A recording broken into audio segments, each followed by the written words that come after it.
سورۃ القصص کی آیت نمبر 83۔ الحمدللہ وکفی وسلام علی عبادہ الذین اصطفی، خصوصاً علی سید الرسل وخاتم الانبیاء وعلى آلہ واصحابہ الاتقیاء۔ اما بعد فاعوذ باللہ من الشیطان الرجیم، بسم اللہ الرحمن الرحیم۔ تلک الدار الآخرة نجعلها للذین لا یریدون علوا فی الارض ولا فسادا والعاقبۃ للمتقین۔ من جاء بالحسنة فله خير منها ومن جاء بالسيئة فلا يجزى الذين عملوا السيئات إلا ما كانوا يعملون۔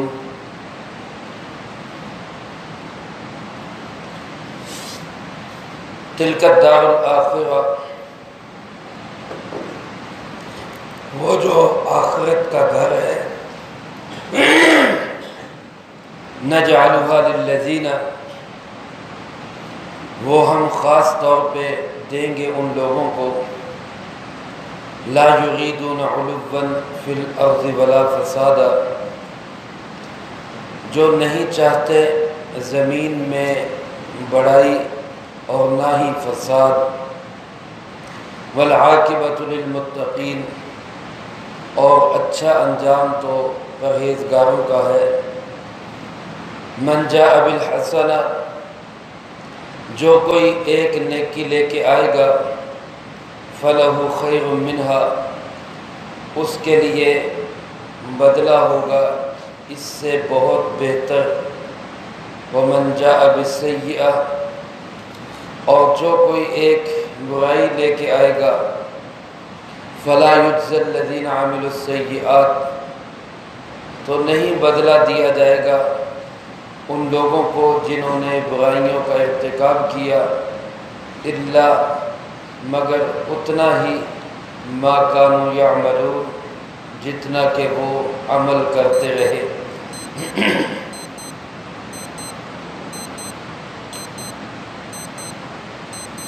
یہ سورۃ القصص کا آخری رکوع ہے۔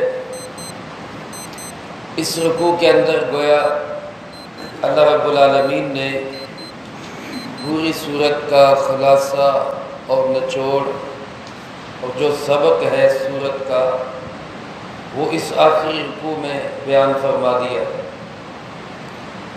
آپ حضرات نے سماعت فرمایا، اس میں حضرت سیدنا موسیٰ علی نبینا وعلیہ الصلاۃ والسلام کا واقعہ قدر تفصیل کے ساتھ اللہ پاک نے بیان فرمایا کہ فرعون جو ان کے مقابلے میں آیا، بادشاہ وقت تھا، حاکم وقت تھا، فوج اس کی، تخت اس کا، مملکت اس کی، اس کے نتیجے میں اس کے دل دماغ کے اندر گھمنڈ، غرور اور تکبر کا کیڑا کھلبلانے لگا۔ حضرت سیدنا موسیٰ علیہ السلام نے ہر چند سمجھایا، لیکن وہ کسی بات پہ نہ آیا۔ اس کا نتیجہ کیا ہوا کہ وہ تباہ و برباد ہوا۔ پھر اسی طرح قارون، بڑا ہی مال و دولت والا اور بہت بڑے خزانوں کا مالک، لیکن اس کے دل دماغ میں بھی پیسے کا، دولت کا گھمنڈ اور غرور آ گیا۔ اس کے نتیجے کے اندر وہ بھی تباہ و برباد ہوا۔ تو گویا نتیجہ یہ نکلا کہ جس شخص کے دل دماغ کے اندر تکبر آ جائے، وہ شخص دنیا اور آخرت کے اندر ذلیل و رسوا ہوتا ہے۔ اسی بات کو اللہ پاک نے اس رکوع کی پہلی آیت کے اندر بیان فرمایا۔ فرمایا تلک الدار الآخرہ، وہ جو آخرت کا گھر ہے۔ علماء فرماتے تل کا یہ اشارہ بعید ہے، کسی دور کی چیز کی طرف اشارہ کرنے کے لیے یہ لفظ استعمال ہوتا ہے۔ تو یہاں جو یہ لفظ آخرت کے لیے استعمال کیا گیا، یا تو اس لیے کہ وہ دنیا کے اعتبار سے بہرحال دور ہے، دنیا سامنے نظر آتی ہے، آخرت نظر نہیں آتی۔ دنیا کا نفع اور نقصان وہ انسان اپنی آنکھوں سے دیکھتا ہے، آخرت کا نفع اور نقصان تب نظر آتا ہے جب یہ آنکھ بند ہو جاتی۔ اور یہ بعض علماء فرماتے ہیں کہ یہاں لفظ تو اشارہ بعید کا بولا، لیکن مراد اشارہ قریبی ہے کہ آخرت کو دور نہ سمجھو، آخرت بھی سر پہ کھڑی۔ ہر انسان کی آخرت یعنی اس کی موت ہر وقت اس کے سر پہ کھڑی۔ اب یہ آخرت کا جو گھر ہے، آخرت کا جو اچھا انجام ہے، یہ کن کے حصے میں آئے گا؟ اللہ پاک فرماتے ہیں جس آدمی کے اندر دو چیزیں نہیں ہوں گی اور ایک چیز ہوگی، اس کو آخرت کے اندر کامیابی ملے گی۔ دو چیزیں جس کے اندر نہیں ہوں گی اور ایک ہوگی۔ دو چیزیں کون سی نہیں ہوں گی؟ ایک تو فرمایا لا یریدون علوا فی الارض ولا فسادا، وہ زمین کے اندر بلندی کا، بڑائی کا، مرتبے کا، مقام کا اور بڑے عہدے اور بڑی وجاہت کا طالب نہ ہو۔ اس کی نیت، اس کا ارادہ، اس کا نصب العین اور اس کی کوشش محنت اس لیے نہ ہو کہ میں دنیا کے اندر بڑا بن جاؤں۔ میرے بھائیو ذرا غور کریں، اسلام کا اور مغرب کا فرق کیا ہے؟ دین کا اور بے دینی کا فرق کیا ہے؟ آج آپ کسی سکول میں چلے جائیں، کسی آپ کالج میں چلے جائیں، یونیورسٹی میں چلے جائیں، جہاں محض دنیا کے چند الفاظ سکھائے جاتے ہیں، وہاں بچپن میں ہی بچے کے دل دماغ میں کیا بات ڈالی جاتی ہے کہ تو نے بڑا آدمی بننا ہے، تو نے بڑا آدمی بننا ہے، تو نے بڑا آدمی بننا ہے۔ اور قرآن و سنت ہمیں کیا سکھاتا ہے کہ تو نے چھوٹا آدمی بننا ہے، تیرے اندر عاجزی ہونی چاہیے، تیرے اندر انکساری ہونی چاہیے، تیرے اندر بڑائی اور بلندی کے دعوے اور دل دماغ میں یہ تکبر نہیں ہونا چاہیے۔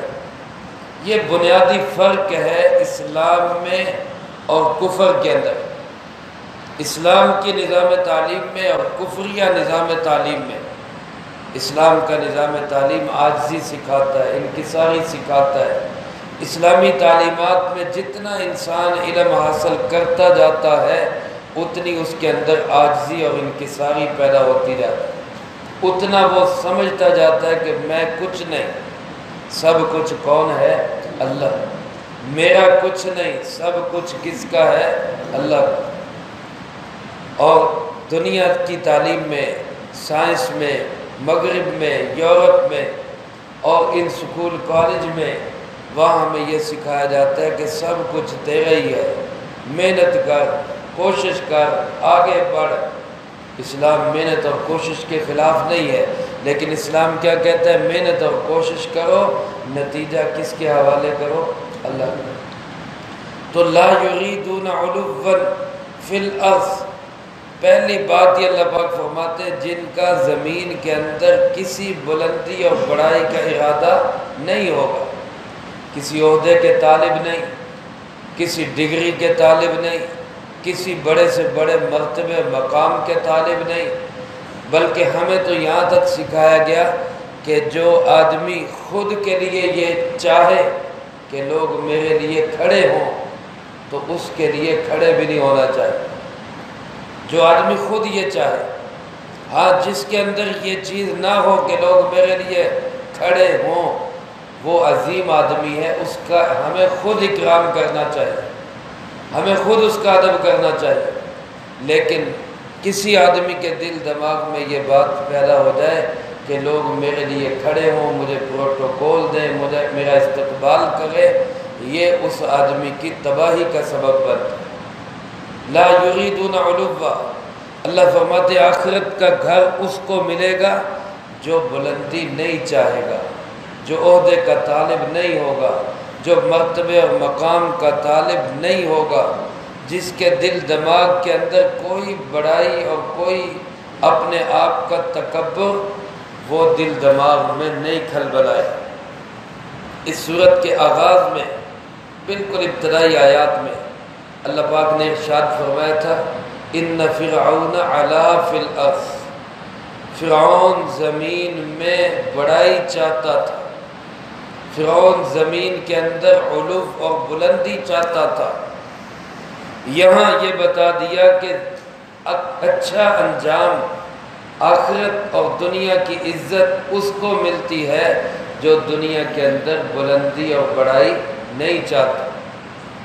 جب انسان کے دل دماغ میں تکبر آتا ہے تو پھر اس کا لازمی نتیجہ یہ نکلتا ہے کہ وہ ظلم بھی کرتا ہے، بلا فسادہ۔ اس لیے دوسری چیز کیا بیان کی گئی کہ وہ فساد نہ کرے، کیونکہ جس آدمی کے دل میں یہ ڈر ہوگا کہ بھئی مجھ سے بھی کوئی بڑا ہے، مجھے بھی کوئی پوچھنے والا ہے، مجھ سے بھی کوئی سوال کرنے والا ہے، وہ کبھی کسی پہ ظلم نہیں کرتا۔ اور جس آدمی کے دل دماغ میں یہ کیڑا بس جائے، یہ کینسر پیدا ہو جائے کہ مجھے کون پوچھنے والا ہے، مجھے کون پوچھنے والا، وہ پھر ہمیشہ کمزوروں پہ ظلم کرتا ہے۔ تو یہ دونوں چیزیں گویا ساتھ جڑی ہوئی ہیں، تکبر ہوگا تو فساد ہوگا، عاجزی ہوگی تو انصاف ہوگا، عدل ہوگا، اعتدال ہوگا۔ اس لیے اسلام نے ہمیشہ اپنے ماننے والوں کے اندر عاجزی پیدا کی، انکساری پیدا کی، اور تکبر یہ شیطان ہے، شیطانی اثرات ہے۔ سب سے پہلے اس دھرتی پہ جو گناہ ہوا ہے وہ کون سا گناہ ہوا ہے؟ وہ تکبر کا گناہ۔ اور کس نے کیا ہے؟ ابلیس نے، شیطان نے کیا۔ جب اللہ رب العالمین نے اس سے کہا اسجدوا لآدم، آدم کو سجدہ کرو، تو سب فرشتوں نے بھی سجدہ کیا، لیکن شیطان نے کیا کہا؟ ابلیس نے کیا کہا؟ انا خیر من، میں تو اس سے بہتر ہوں، میں تو اس سے بہتر ہوں، میں اس کو کیوں سجدہ کروں؟ اسی کا نام میرے بھائیوں تکبر ہے کہ بندہ اپنے آپ کو کسی سے بہتر سمجھے، اپنے آپ کو کسی سے بہتر سمجھے، اسی کا نام تکبر ہے۔ ہمیں ہر وقت یہی سمجھنا چاہیے کہ میں اس سب سے کمزور ہوں، میں اس سب سے کم تر۔ دیکھو میرے بھائیوں، شیطان جو ہے اول تو ہمیں اعمال کی طرف آنے نہیں دیتا، نماز، روزہ، حج، زکوٰۃ، دین کے احکامات، اللہ کا دین، رسول اللہ صلی اللہ علیہ وسلم کی تعلیمات، اول تو شیطان اس کی طرف آنے نہیں دے گا۔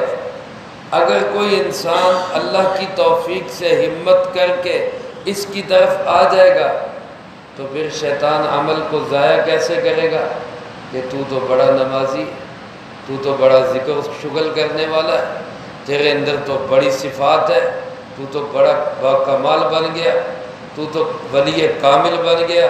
اب جب دل دماغ میں یہ بات بیٹھ گئی کہ میں تو کوئی چیز ہوں، میں تو بڑی چیز بن گیا، تو سمجھے سارا عمل ہی برباد ہو، سارا عمل ہی ضائع۔ شیطان نے کوئی تھوڑی عبادت نہیں کی تھی، بہت لمبی چوڑی عبادتیں کی تھی۔ شیخ منیری رحمۃ اللہ علیہ اپنے ملفوظات میں لکھتے ہیں کہ 6 لاکھ سال شیطان نے اللہ کی عبادت کی تھی، 6 لاکھ سال۔ 6 لاکھ سال کی عبادت پہ کس نے لکیر پھیر دی؟ ایک تکبر نے، میں اس سے بہتر، میں اس سے بہتر۔ اس لیے میرے محترم دوستو، اپنے دل دماغ میں کبھی بھی یہ بات نہیں آنے دینی چاہیے کہ میں کسی سے بھی افضل ہوں۔ ہمیشہ یہی سوچنا چاہیے کہ میں سب سے کمزور، میں سب سے نکما ہوں، میں سب سے بیکار ہوں، باقی سب تو مجھ سے اچھے ہیں۔ شیخ سعدی رحمۃ اللہ علیہ کا واقعہ ہمارے لیے بڑا عبرت کا واقعہ ہے۔ وہ خود لکھتے ہیں کہ میں اپنے والد کے ساتھ حج کے لیے جا رہا تھا، تو سفر کے دوران ایک جگہ پہ قیام کیا، تہجد کا وقت ہوا تو والد صاحب تہجد کے لیے اٹھے، میری بھی آنکھ کھل گئی، میں بھی اٹھ گیا۔ تہجد پڑھ رہے تھے، اثناء تہجد میں نے والد صاحب سے کہا کہ لوگ سارے سوئے ہوئے ہیں اور ہم کتنے بڑے نیک لوگ ہیں، ہم تہجد کے لیے اٹھے ہوئے۔ تو میرے والد نے میری تربیت کرتے ہوئے کہا کہ یہ جملہ کہنے سے بہتر تھا کہ تو بھی سوئے ہی رہتا، یہ جملہ کہنے سے بہتر تھا کہ تو بھی سوئے ہی رہتا۔ جب جماعت میں جاتے ہیں تو ہمیں جماعت میں کیا ہدایات دی جاتی ہیں کہ کوئی ساتھی تہجد کے لیے اٹھے تو وہ یہ نہ سوچے کہ میں اٹھا ہوا ہوں، یہ سارے سوئے ہوئے ہیں، بلکہ یہ سوچے کہ یہ سب تہجد مجھ سے پہلے پڑھ چکے ہیں، میں ہی پیچھے رہ گیا، یہ مجھ سے پہلے پڑھ چکے۔ یہ عاجزی اور انکسار ہے۔ کسی کے متعلق یہ سوچنا میں تو نمازی، یہ تو نماز بھی نہیں پڑھتا، میں تو جناب قرآن کا قاری اور میں یہ تو قرآن بھی نہیں پڑھنا جانتا، میں دین کا عالم اور اس کو تو پتہ ہی کچھ نہیں ہے، یہ دل دماغ میں بات آ گئی تو سارے اعمال پہ لکیر پھر گئی۔ ایک بٹن ہوتا نا، ایک بٹن موبائل کا، ایک بٹن آپ یس کر دیں پورا ڈیٹا اڑ جاتا ہے، وہ فارمیٹ ہو گیا، کارڈ خالی ہو گیا۔ تو یہ بھی ایک بٹن ہے، تکبر کا بٹن، اگر آپ کے دل میں آ گیا، یس ہو گیا تو آپ سمجھے کہ اعمال سارے ضبط ہو گئے، اعمال سارے ضائع ہو گئے۔ اللہ فرماتے ہیں یہ آخرت کا گھر دنیا میں بلندی چاہنے والوں کو نہیں ملتا، یہ آخرت کا گھر دنیا میں فساد مچانے والوں کو نہیں ملتا۔ جس شخص کے دل دماغ کے اندر تکبر ہوگا وہ بھی آخرت سے محروم، ظلم ہوگا تو وہ بھی آخرت سے محروم۔ اور دو چیزیں نہیں ہونی چاہیے، تکبر اور فساد۔ اور کون سی چیز ہونی چاہیے؟ فرمایا والعاقبۃ للمتقین، اچھا انجام ہمیشہ متقین کا ہوتا ہے، پرہیزگاروں کا ہوتا ہے، تقوی والوں کا ہوتا ہے۔ تقوی کیا ہے؟ امام شاہ ولی اللہ رحمۃ اللہ علیہ فرماتے ہیں تقوی محافظت بر حدود شرع است، شریعت کی تمام حدود کی حفاظت کا نام تقوی۔ آج کل اس کا سمجھنا بڑا آسان ہے، الحمدللہ اللہ کی توفیق سے ہم لوگ روزہ رکھ رہے، روزہ رکھتے ہیں صبح سے شام غروب آفتاب تک۔ اس پورے روزے کے اندر ہمیں سکھایا کیا جاتا ہے؟ تقوی۔ گرمی کا موسم ہے، پیاس لگی ہوئی ہے، ٹھنڈا پانی موجود ہے، دیکھنے والا کوئی نہیں، اگر پانی پی بھی لے کوئی ایسا تھرمامیٹر ایجاد نہیں ہوا جو ٹچ کر کے یا لگا کے بتا دے کہ اس کا روزہ نہیں ہے یا اس کا روزہ ہے، کوئی پتہ نہیں لگ سکتا۔ شام کو بے شک چوڑا ہو کے افطاری کے دسترخوان پہ بھی بیٹھ جائے تو میں جو روزہ رکھا ہوا ہے، لیکن ایک انسان روزہ رکھنے والا، روزے دار، اکیلا گھر کے اندر فریج میں ٹھنڈا میٹھا پانی موجود، وہ پانی کے قریب نہیں جاتا، کیوں؟ کون روکتا ہے اس کو؟ کس لیے رکا ہوا ہے؟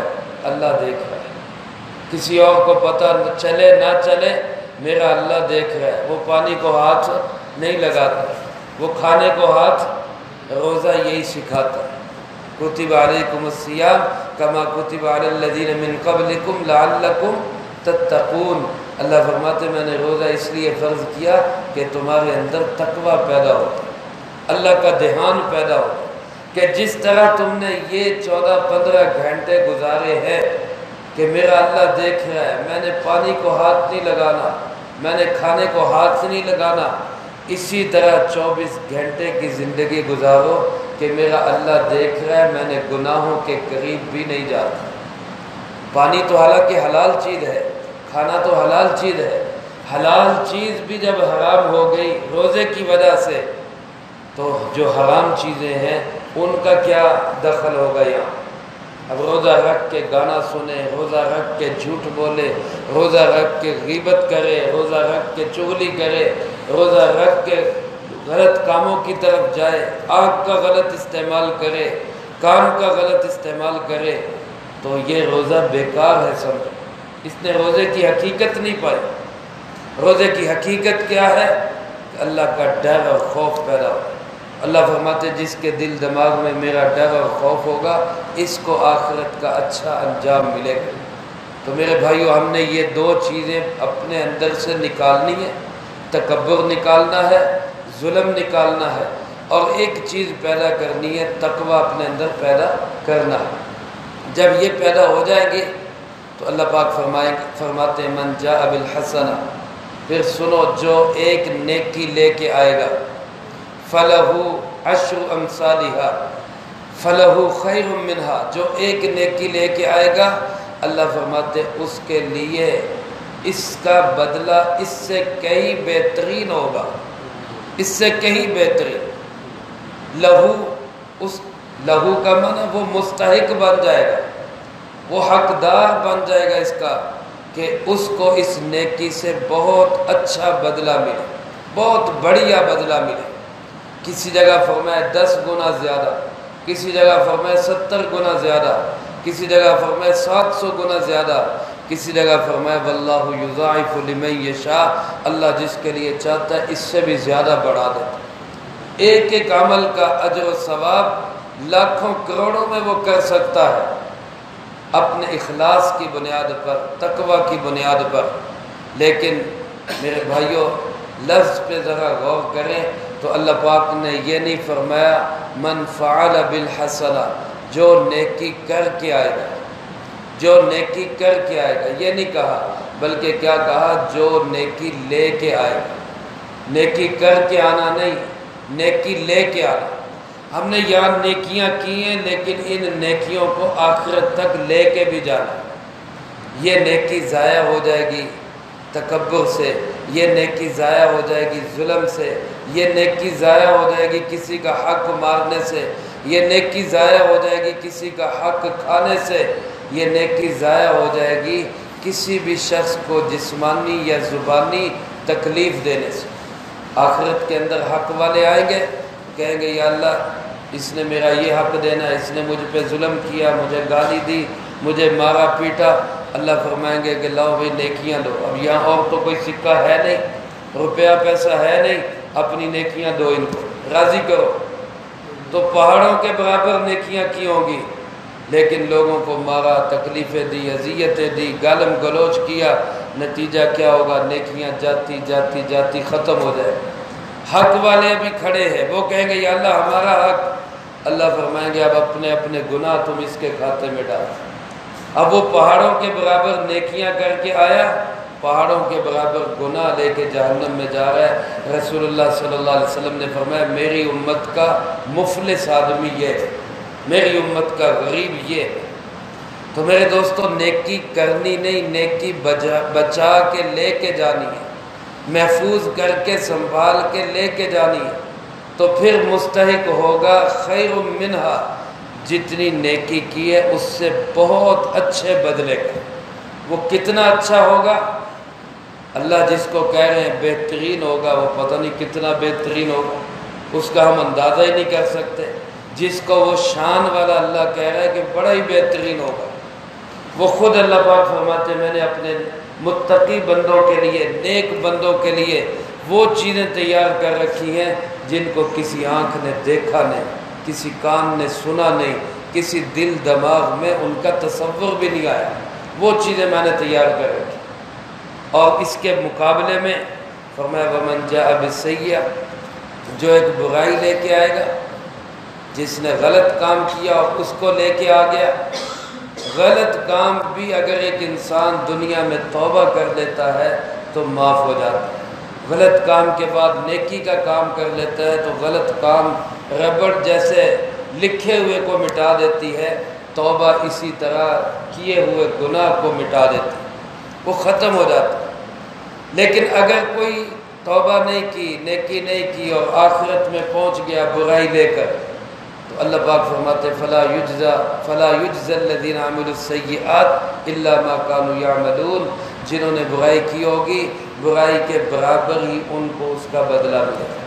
یہ بھی اس کی رحمت دیکھے، نیکی ایک کی تو کم از کم بدلہ کتنا؟ 10 گنا۔